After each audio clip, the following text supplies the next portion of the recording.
안녕하세요. 하늘사랑교회 김일승 목사입니다.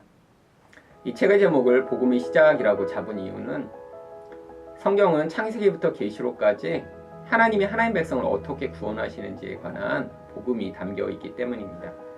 특별히 창세기에서는 이 복음이 가장 먼저 제시되고 있기 때문에 이 책을 복음의 시작이라고 지은 것이죠. 이 복음이라고 하는 것은 하나님이 예수 그리스도를 통해 성도를 구원하셔서 예수 그리스도와 같은 자로 만들어 나가시는데 하나님의 전적인 개입과 은혜로 말미암아 그 일이 이루어지기 때문에 구속사라고 이야기를 합니다. 그래서 이 책의 부제를 구속사적 관점에서 본 창세기라고 지은 것입니다. 하늘사랑교회를 개척하고 나서 약 2년 반 동안 창세기 강의를 했습니다. 이렇게 오랜 시간 동안 창세기 강의를 했던 이유는 성도들이 가지고 있는 성경에 대한 오해를 바로 잡아주기 위해서였습니다. 특별히 창세기는 사람들이 아주 잘 알고 있다라고 하는 책이지만 그 창세기에 나오는 내용이 어떠한 목적을 위해 기록되었는지 오해하고 있는 경우들이 많이 있습니다. 대부분의 사람들은 창세기의 인물들을 보면서 그들이 본받아야 할 그런 영웅적인 믿음의 사람이라고 생각하거나 혹은 그들의 잘못을 보면서 자신은 그런 잘못을 하지 말아야지라고 하는 교훈을 얻기 위해 성경을 읽는 경우가 많습니다. 이것이 성경을 바라보는 가장 대표적인 오해입니다. 성경은 창세기부터 계시록까지 일관되게 하나님이 하나님 백성들을 어떻게 구원해 나가시는지를 보여주는 내용을 기록하고 있습니다. 창세기에 나와 있는 아브라함 같은 경우에도 세상을 의존하고 살던 사람인데 하나님이 그를 부르셔서 믿음을 가진 사람을 만들어내신 것을 보여주고자 하는 것이고요.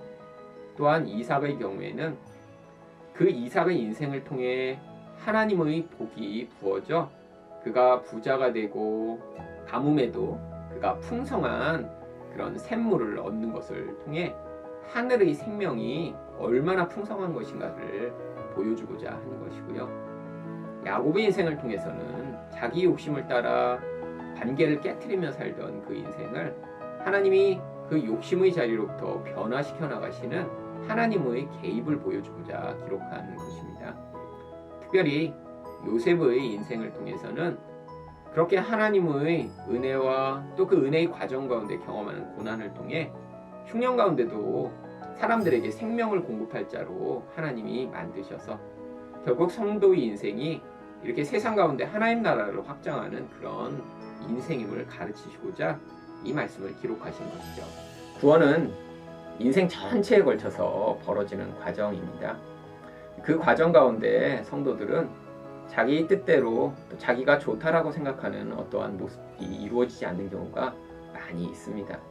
그것이 성도에게는 고난으로 여겨지죠.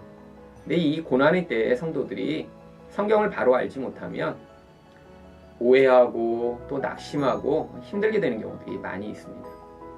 그런데 이 창세기 가운데 하나님이 하나님 백성들을 이렇게 하나님 백성처럼 만들어 가시는 과정 가운데 성도들이 반드시 고난을 지나가며 또 고통과 어려운 과정들을 지나가지만 그것이 하나님의 목적 가운데 아주 중요한 역할을 함을 우리는 배울 수 있습니다.